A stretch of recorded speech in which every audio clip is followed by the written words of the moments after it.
Welcome to First Mile's Climate Heroes. I'm your host, Bruce Bratley, founder of recycling company First Mile. On this show, we meet and learn from the climate heroes who are building solutions right now to tackle climate change.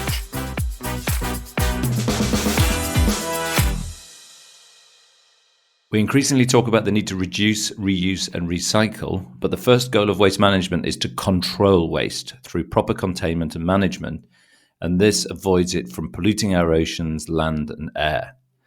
In the UK, this basic service is taken for granted, but in developing countries, 90% of waste is openly dumped and burned with no controls. This issue becomes more challenging as populations grow and waste types change. Once the concept of control and containment has been met, there's still a huge amount of work to be done to build sustainable waste practices from reuse to recycling. And our guest today, Ceris Turner-Bales, who's CEO of WasteAid, is working to make this change. Ceris, welcome to First Mile's Climate Heroes. Hello, Bruce. It's great to be here. Thank you for inviting me. It's fantastic to have you on the show. I'm really excited to hear about WasteAid is up to and why you exist. And your organisation, WasteAid, aims to empower communities in developing countries to manage their waste effectively. This issue of control and containment we talked about, and importantly, having a world where waste causes no harm. We see a bit of fly tipping in the UK, but generally, and when we travel around Europe, waste management is pretty well done. But it seems like that's not the case in other areas of the world. And why do we need WasteAid, and what's the problem you're solving? Yeah, no, absolutely. You make some really good points there, Bruce. So, yeah, I mean, I think you touched on it. So, we start from the premise that 1 in 3 people globally have to dump or burn their waste, which obviously causes a huge environmental problem and a human problem on many levels. So, WasteAid, we are there to facilitate and support waste management systems in countries where they don't exist or are very sparse. We also help to promote circular economy innovation, and you're right that we work with communities, but we also increasingly work with local authorities and when possible with central government in these countries as well, because obviously we're trying to bring about transformational change. I mean, why are we doing this? I think often waste management is overlooked. I think it's increasingly, the situation's improving, but I think it's often overlooked as a real contributor to the climate crisis. It has been estimated that black carbon emissions from open burning, for example, can contribute between 2 and 10% of global CO2 emissions. And at the higher end, that's double the impact of aviation. And yet we don't, I think, receive necessarily the focus and finance. But, WasteAid, we are here and our work, it combats the climate crisis. We work to reduce plastics pollution and land pollution, not to mention, obviously, some of the human effects of poor waste management on health, for example. Well, there's so much in there. So I want to go black carbon. This is a new concept because we sort of now talk about carbon in quite a sort of, everyone's talking about carbon. What's black carbon and why that's a huge number. I mean, is it literally when you burn some, like if you see a farmer burning some plastic film, which they shouldn't be doing in their field, and it's all black smoke coming off it, is that creating black carbon? Yeah, absolutely. It's soot and it is part of fine particulate air pollution, basically, that contributes to climate change, and it's just a component of fine particulate matter. So, and then the other statistic in there, which is fascinating, is 1 in 3 people having to dump or burn their waste. And is that literally coming out of their homes and there's no infrastructure, the bin man operative doesn't come along? The bin man doesn't exist. Yeah, absolutely. It's coming out of people's homes. It's coming out of businesses as well. So, I mean, obviously in the countries where we work in, there is really no local authority infrastructure or very little. I say that, we work in Gambia, for example, where I know one municipal council has tried to implement, I think, collections for businesses, but household collection, absolutely none at all. And does sort of open dumping include in rivers? Because one of the main sources of ocean plastic after fishing gear is plastic waste, if we're talking about ocean plastic, that's being dumped in rivers.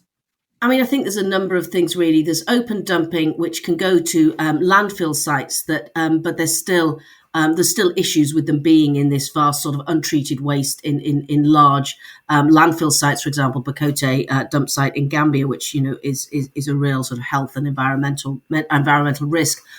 People burn waste in their backyard. You often see in the countries that we work in, waste being burnt on the street, plastic being thrown into gutters, etc., because there literally isn't any waste management system and any collection system. And I think it's interesting to also, I want to make the point that people don't do this because they don't care about the environment. They do it because there really isn't a system in place. And obviously you would want to remove your waste from your house and from your sort of children, etc. So it does end up in sort of informal dump sites, or even the formal dump sites are often poorly managed.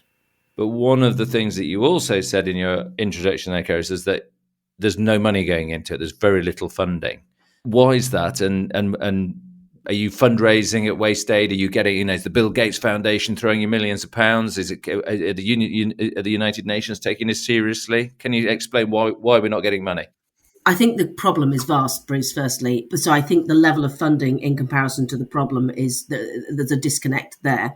I think increasingly there has been more recognition. I mean, certainly, I've worked in international development for quite a long time, not necessarily in the waste sector. And I would say that, 10, 15 years ago, waste management was really not something that was considered. It certainly wasn't considered as part of a potentially a health program, although there might be a vaccination program or various interventions for healthy living. Waste was never thought of as or never sort of contained in these waste management contained in these programs.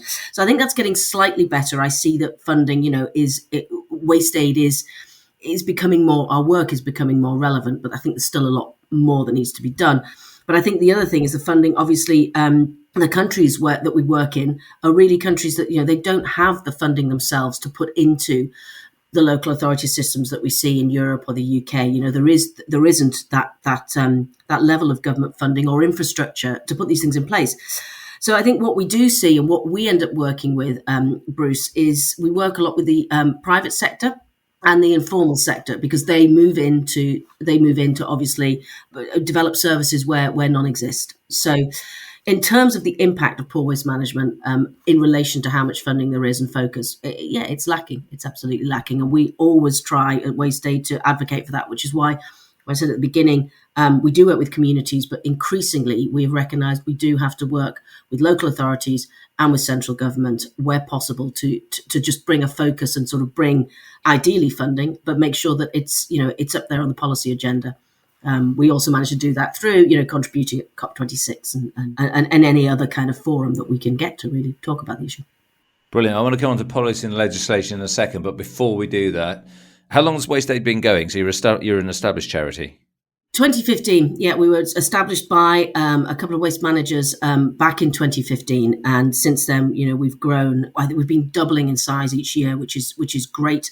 We are funded through individual donations, through grants, through obviously governments, UK, European Union, and also we do work with corporates often as part of their sustainability policy and CSR. If we can find mutual goals and mutual objectives, we will work together to implement programs there. Brilliant. And we've got loads of listeners out there who want to donate right now. So how do they find WasteAid? It's www.wasteaid.org and /donate. If you add that on the end, we will be very happy. You go straight there. Excellent. That's anyone listening who wants to help corporates or individuals. And Ceris, how did you get involved in this? Had you worked in sort of the charity sector before, health, environmental field? Yes, a little bit. I mean, I started life as an RAF officer, actually, Bruce, many, many years ago, but then worked in international development. So I did manage, I worked over in Central Africa, West Africa. I worked over in Afghanistan as well. So I worked all over the place, really, implementing humanitarian and emergency programs, etc. And I think I hadn't worked in the waste space or the circular economy space, but when this opportunity presented itself, I think what I took home from working in these countries, once you've been there, the waste crisis, it's really it's visceral. You can see, the waste on the street. It's just so obvious that something needed to be done. So it was sort of a very, a very easy cause to take up, if you see what I mean.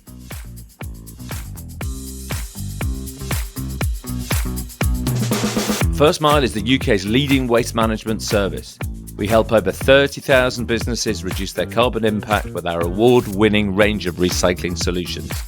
Go to our website, which is thefirstmile.co.uk, to get started today. If you're enjoying this episode, don't forget to subscribe. We have brand new episodes every Wednesday. Are you finding you get more leverage in countries that perhaps have put in a regulatory framework but don't have the funding to implement it on the ground? Or are you having impact where you can go in and help them set up the regulatory framework and work out, or are you working in both those areas? Because it feels like, if there's no rules or no enforcement, then it's going to be quite hard to necessarily get people to change. Really good question. I'd say that we're not working closely enough to sort of be pushing our points at a policy level in a systematic way, Bruce. But in these countries, obviously we do what we can to advocate. We're quite a small entity to advocate and to support central government and advise and obviously. Showcase, I think, pilots and opportunity, and I think showcase that really some of our programs don't need to be high cost. It's a lot of it is very basic. You can't build a multi-million-pound recycling centre if you haven't got basic, household segregation, collection points, etc. So we do a lot of that, I would say. But interesting, you mentioned on the regulatory framework. I suppose what we've been seeing increasingly across Africa. Is that yes, there are things, there are initiatives in place. I think the framework is there, but what we see is a bit of a disconnect between a government and actually what's happening every day. So if I can give you a couple of examples of that. So for example, we work in Cameroon where there's a plastic bag ban and has been there for a number of years, and yet actually there's no way to enforce that ban. So there is still use of plastic bags. Whilst the sort of the political will is there. Every day, it's not enforceable. The infrastructure is not there. Similarly, there is a sort of EPR and producer responsibility legislation around producers of plastic collecting 80% of it. Yet again, some of them are responsible and do make efforts to do that, but others, the targets aren't hit, efforts aren't made, and there's no way of enforcing it. I think South Africa is an interesting one. We're working in South Africa. They have just introduced an end producer responsibility scheme in the end of 2021. So we're really looking forward to seeing how that works. And there is a system around that, which is great. They have the producer responsibility organisations set up to try and meet producers' targets, and sort of there is a system which we're enjoying sort of seeing how that comes out. And South Africa is interesting because it does have some really strong regulation. But I think, our message there will be that legislation is the first step. But again, if you're not having an environment where waste collectors have access to end markets, then it's all going to fall down. So, we intervene. WasteAid sort of intervenes in a whole system approach. So it's quite an interesting feasibility study we're doing in South Africa at the moment, which is in a rural area in a state called Mpumalanga, where we're looking at everything from testing sort of all the different inputs into how we encourage household segregation and collection, right down to recycling plastics, and then also joining this up with end markets. And so that will be our sort of desired model if we could do it. But obviously, we're testing it on quite a small scale, and we want to grow, we want to replicate, we want to scale.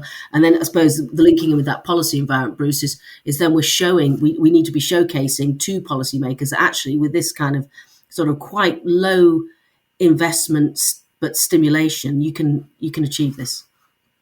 And are you? It sounds like you're doing work all over the world and fantastic work. But if you look at sort of China's obviously the biggest country now. We've then got India hot on their heels, and I think Nigeria is going to be the third largest country pretty soon.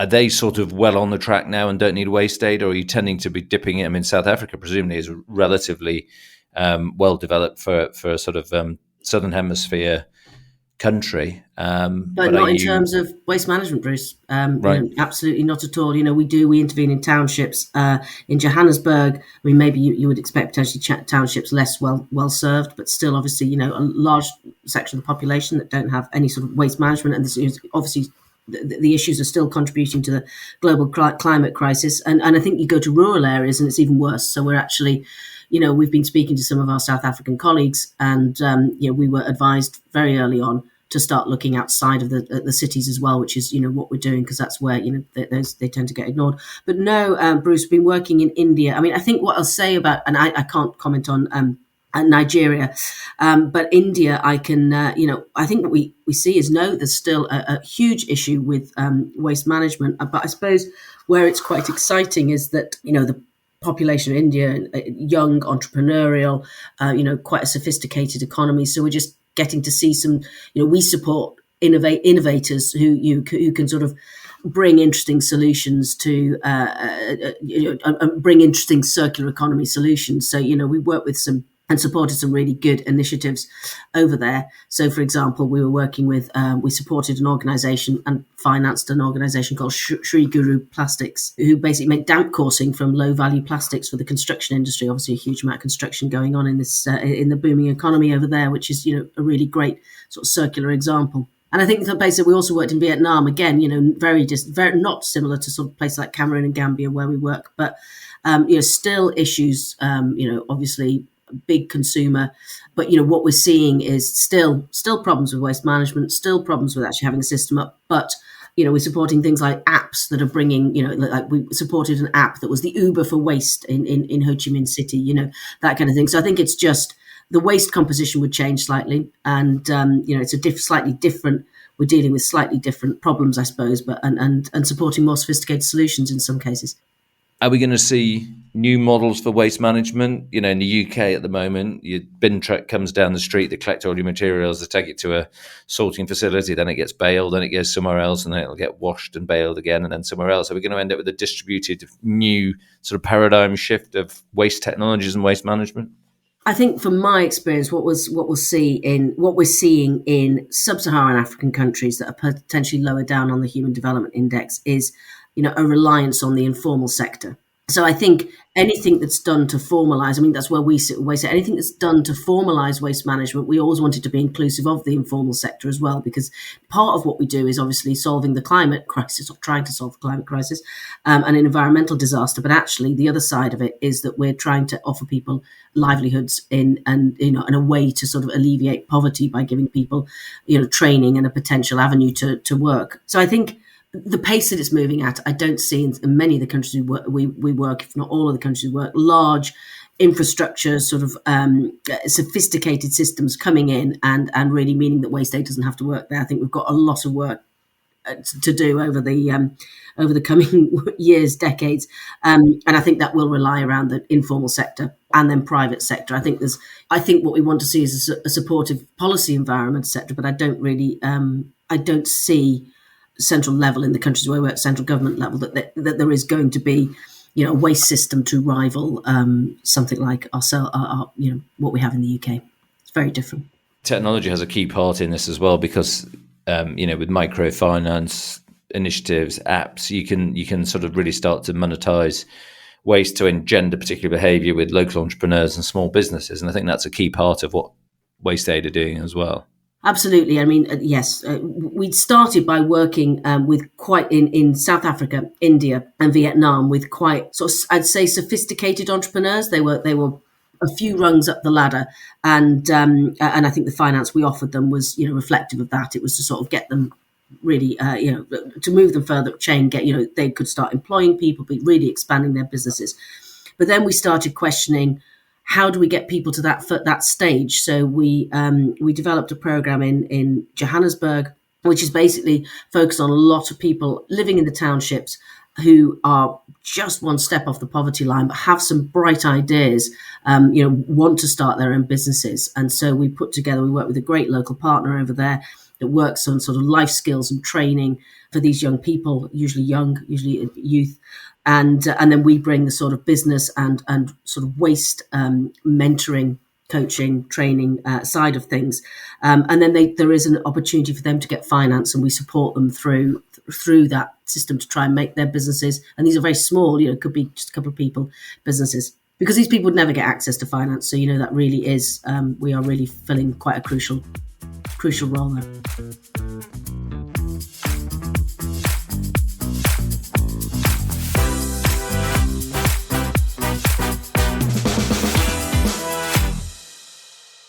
On this show, we're building a Hall of Fame for climate heroes, and we always ask our wonderful guests to leave something in First Mile's Climate Heroes Hall of Fame. So, what or who would it be? I think a circular economy approach, basically, Bruce, from my experience, moving from linear to circular, it's what needs to happen. Excellent. Perfect. And hopefully we'll see lots of innovation and change from the work you're doing in the developing world. The second question I have for you is if you could have a one-to-one with either the current Prime Minister, Rishi Sunak, or Sir Keir Starmer, I'm hedging my bets here, what are the key messages you would land on them, or the key ask?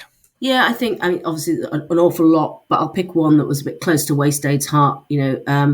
Many of your listeners might remember the reduction of the aid budget. A lot of people think about overseas aid probably, but maybe don't quite, and maybe don't necessarily agree with it. But I wonder if I'm not sure everyone makes the connection that that affected us. That meant that our climate solutions were not funded. So it's and I think I would ask them to review that. I would ask them to go back and increase that, because actually our issue, the issues that we deal with, it's not overseas aid. This is a global issue. It completely transcends borders, and so I think we were told that this might be temporary, and I would ask that reduction was made as temporary as possible and reinstated as quickly as possible. And is your funding coming out of international aid for climate change, or is there a specific tranche for waste management or health? Which bit are you in? No, it's international development. So we could previously, we cannot now. We could have previously accessed funding for international development, international overseas funding, because obviously with the environment and the human element both tick the certain SDGs that they were trying to achieve. So yeah, it's had a big impact on us. Actually, it's had a big impact on not being able to count on UK government support to the extent that we thought we could. So of all the countries that you work, how many countries are you working in actually, incidentally? Well, we've worked recently. We've worked across 9 countries, and we have active programs right now in about 5. And it might not be one of the 5, but which country has got the biggest problem, do you think, or sort of what's the makeup of a country with a major problem? Might be one of the 5 you're working with. It might be past one, or it might be one that you'd like to work in. You're not yet. I think they're all different, Bruce. I wouldn't sort of put them in a hierarchy, but I suppose I can talk a little bit about Gambia, one of the countries that WasteAid's been in for quite a long time. And I'm not saying this is worst at all. It's just interesting. I think they obviously they do not have the household collections. There is a big need for community sensitization around sort of segregating waste, as well as actually, putting in basic community systems. There is an ability to get your waste moved to dump sites. And the reason I sort of picked on Gambia is that they have a very large municipal dump site right in the centre of the city called Bakote, which is a real health crisis. The government is always looking for how they can deal with this issue. It sets on fire regularly. It's got an orphanage not very far away from it. Can you imagine? They've got the burning rubbish, all different types of rubbish there. I think it also gives us there's danger of gases and emissions coming off it as well. So really, really unpleasant. Also, the coastal region, it's the mangroves, etc., have been sort of damaged by the amount of plastic pollution there, which obviously affects marine life, affects potential sort of livelihoods for the sort of fishermen and the people that survive on sort of coastal or need livelihoods linked to sort of coastal activities. So yeah, it's I think that's just, but I don't think Gambia is on its own. I think that's just a few of the issues that Gambia has. I think though, what I will say, I'm going there next week. Actually, I'm off to Gambia next week. Is that what is really great though is genuinely the desire and sort of the desire of both local authorities, community, and of central government to really try and solve this issue. They're not a country they're not a rich country, low down on the Human Development Index, but they really are. I think what's actually really motivating and why we sort of really like working there is because our work has been met with sort of great enthusiasm and great collaboration. The Minister of Environment in Gambia himself personally championed our circular economy network that we opened in 2020. So, it's we've partnered officially with local councils. The project I mentioned around the women's gardens, that was with a local council. So, whilst there are issues there, it's actually really motivating seeing that people are trying to solve them.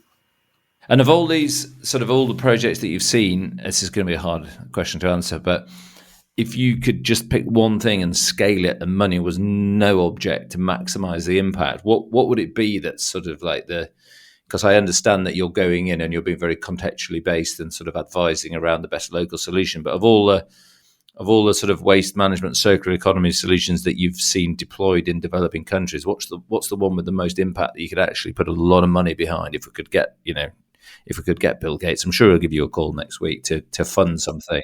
I think for us, and maybe this is not quite what you're looking for, Bruce, but I think for us it's a whole systems approach. It's basically what we're testing out in South Africa. It's basically we've taken a few communities to go, and we will test what works there. It might work differently in other countries, but how do we encourage household segregation? How do we help waste collectors? What can we do to recycle?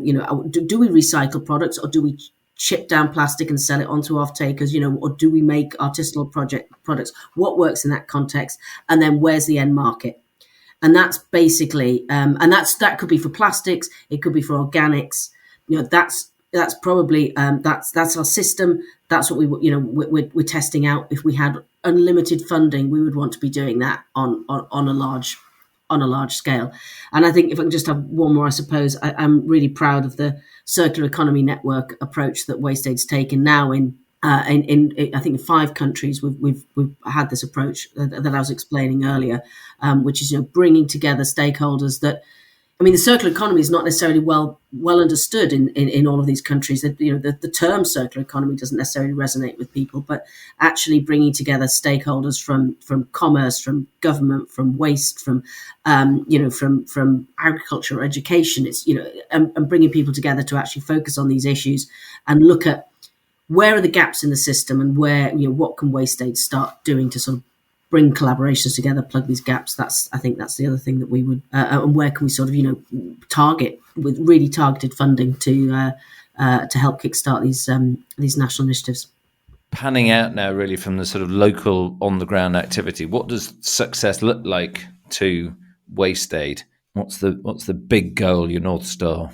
I mean, I think our big goal is to have waste management systems and circular economy approaches sort of operating in the countries where we work and actually really solving at scale, reducing plastics pollution, reducing air pollution, tackling climate change. That's what we do measure in terms of tonnage and the scale of what we're doing, and we just want.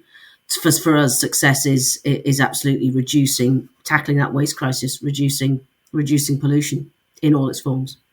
And what's the biggest hurdle to sort of seeing your success? Is it money, or is it something else? I mean, yeah, I think funding. From our side, from an organisational perspective, yes, it's funding.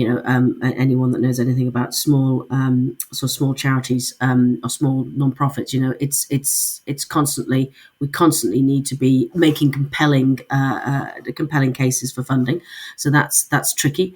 But I think everything we've sort of touched on really, Bruce. So funding is one, but there are the problems are so complex in countries, and the funding and the infrastructure is really not there. So I mean, we really are starting from the basics. And as we go back to household collection, is there a system in place? Once you've got a household collection, where does it go? How's that treated? It's like these systems just are not there. So I think the obstacles are we're trying to come at that in many different ways. We often work in a kind of feel like we're trying to produce. We look like we're trying to produce pilot projects that can really showcase what can happen, and then our aim will be that then government or international funders or whatever look at actually trying to scale that, and we will be delighted to be part of that. But that's where we're sort of trying to intervene right now. Ceris, it's been amazing learning all about WasteAid. Thank you very much for your time. Before we go, and this is very important, how do people find out about you? Have you got any funding programs coming up that people can donate to? We don't necessarily run funding campaigns, but we would be delighted to obviously for people to donate or to give regularly. I'd really invite people to visit our website, www.wasteaid.org. You'll be able to read all about our work, see some of our impact. We also have some resources sections on the climate crisis, and a number of other resources there that people might want to access. But yes, you'll be able to find out how to support us on that website. And it's actually a great website and a huge amount of information on there as well. So check it out. Ceris, thank you very much for coming on First Miles Climate Heroes. It's been an absolute pleasure. Thank you so much, Bruce. It's been great to be here. Thanks a lot.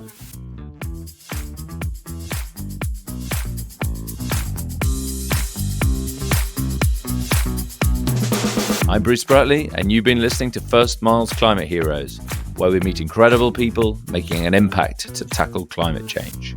If you've enjoyed this episode, leave us a review and subscribe to the show. We have brand new episodes every Wednesday.